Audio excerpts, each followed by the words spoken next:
semuanya, apa kabar? Sepasti sehat dan semangat ya. Jumpa lagi di video pembelajaran saya hari ini.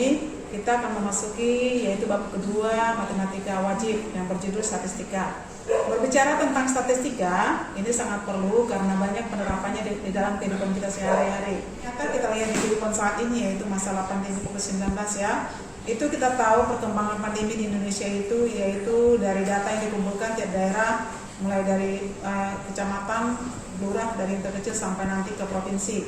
Dikumpulkanlah, kemudian disatukan sehingga didapatlah perkembangan COVID-19 di Indonesia dari hari ke hari sampai dengan saat ini. Itu semuanya menggunakan ilmu statistika. Jadi belajar ilmu statistika sangat penting karena banyak kita perlukan di dalam kehidupan kita. Kemudian kamu juga sudah belajar statistika di SMP, yaitu belajar tentang median, modus, dan rata-rata ya. Tapi kalau di SMP itu masih yang digunakan data yang tunggal bisa dituliskan ya. Kalau kita belajar di SMA sekarang kita menggunakan data yang berkelompok. Jadi bedanya di SMP dan SMA ya, pada datanya itu pada di SMP data tunggal, kemudian di SMA data berkelompok. Sebelum kita melanjutkan pelajaran kita ke materinya, sebaiknya kita tahu dulu apa sih tujuan kita belajar statistika. Setelah kita belajar statistika, hasil yang dapat kita capai adalah yang pertama, siswa mampu menentukan ukuran pemusatan data yang disajikan dalam bentuk tabel distribusi frekuensi dan histogram. Yang kedua, siswa dapat menganalisis ukuran pemusatan data yang disajikan dalam bentuk tabel distribusi frekuensi dan histogram. Yang ketiga, siswa mampu menentukan ukuran penyebaran data yang disajikan dalam bentuk tabel distribusi frekuensi dan histogram. Yang terakhir, yang keempat, siswa dapat menganalisis ukuran penyebaran data yang disajikan dalam bentuk tabel distribusi frekuensi dan histogram. Oke, materi-materi yang kita pelajari dalam statistika bisa kamu lihat diagram adul konsep ya. Yang pertama itu ya jelas data yang kita pelajari ya. Data di sana yang pertama bagaimana penyajiannya yang pertama ada tabel distribusi frekuensi, yang kemudian grafiknya 3 macam yaitu histogram, poligon frekuensi, dan ogive.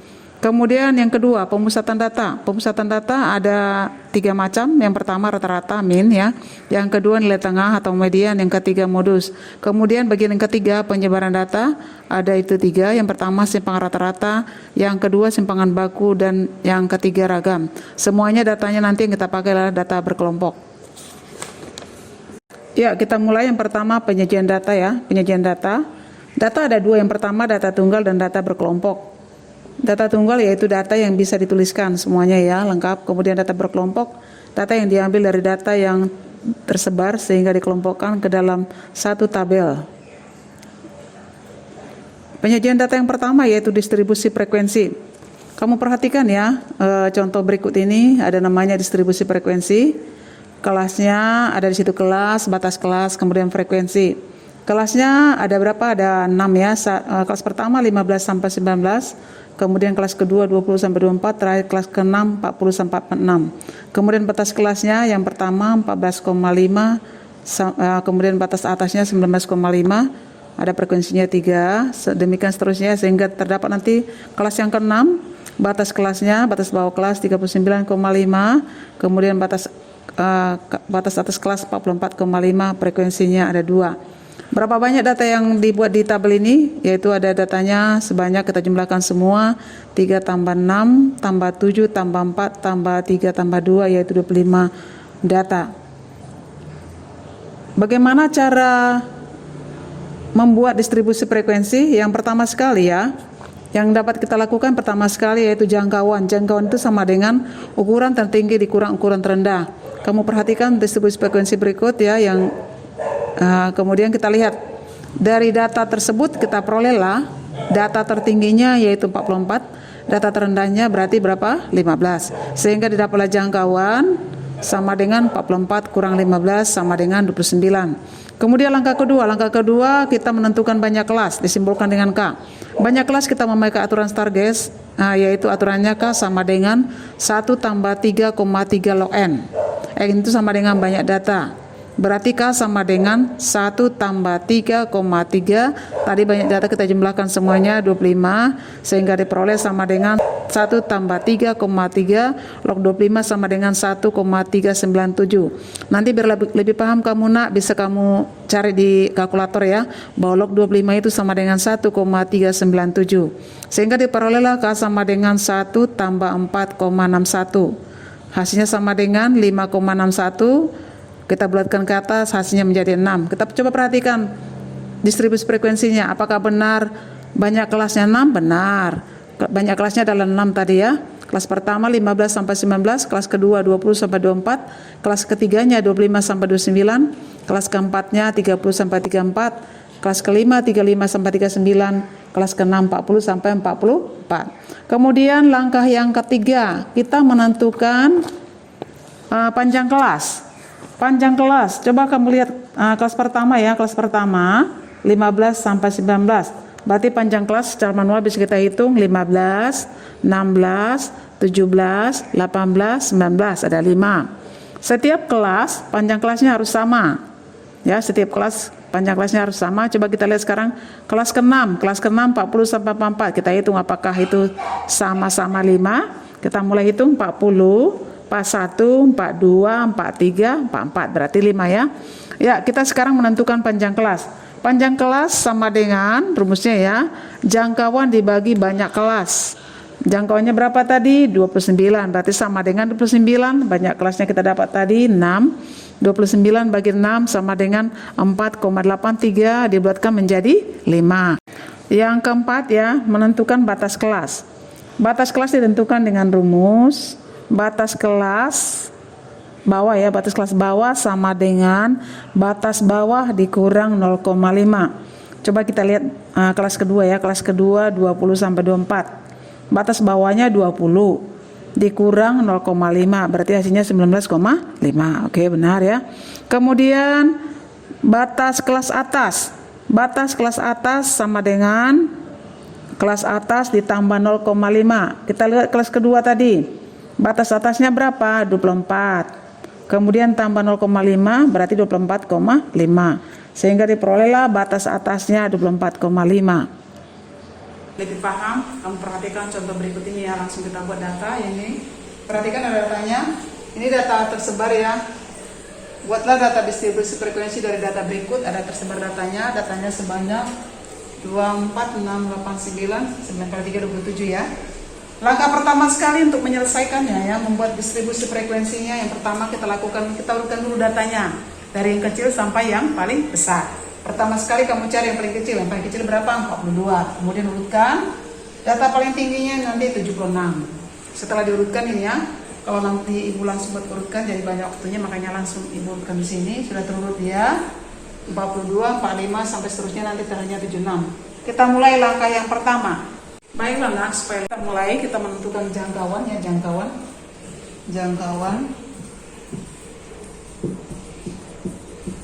Jangkauan tadi adalah hasilnya data tertinggi dikurang data terendah.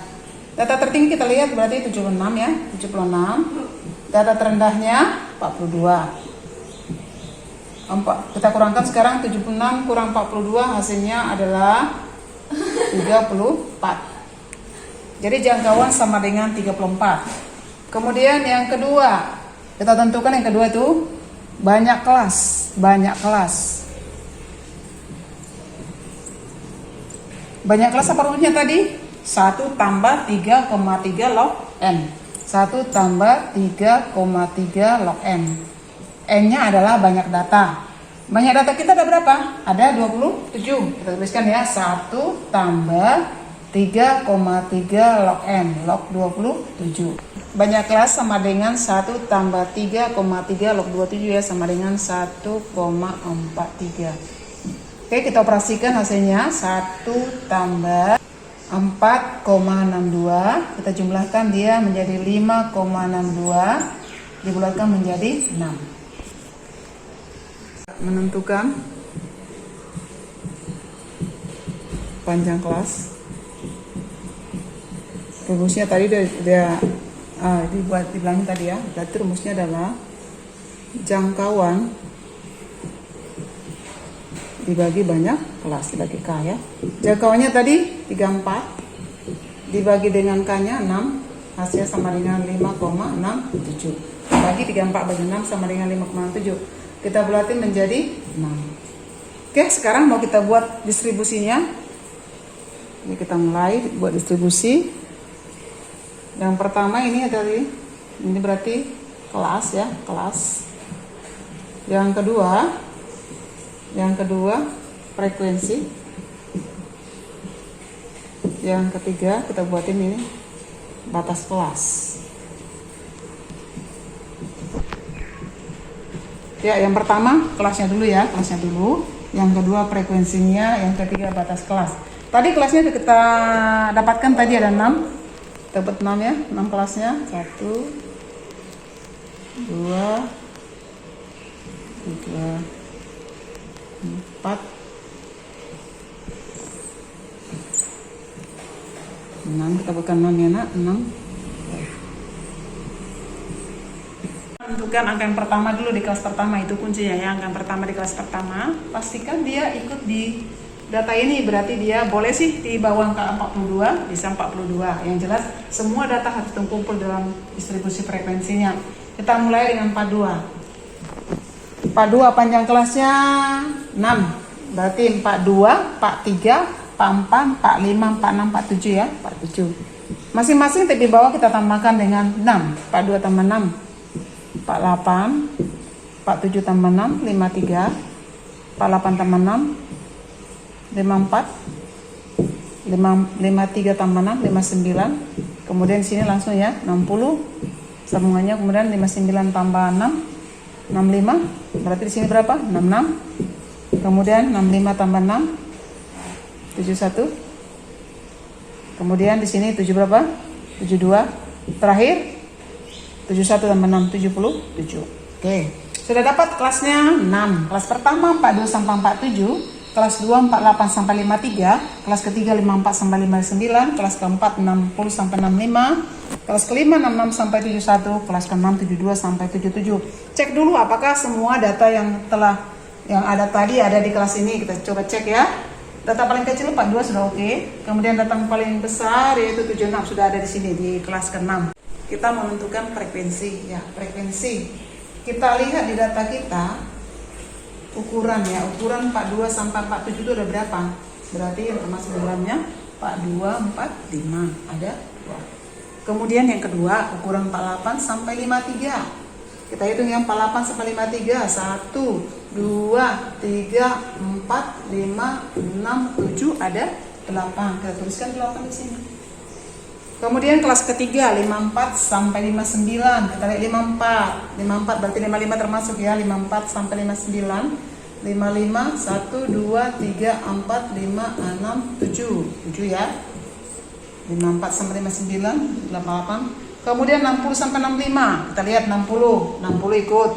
Kemudian 61 61 62 63 65. Kita hitung 1 2 3 4 5 6. Ada 6. Kemudian 66 sampai 71. 66 sampai 71. Berarti di sini 66, 69 dengan 70 aja cuma 2.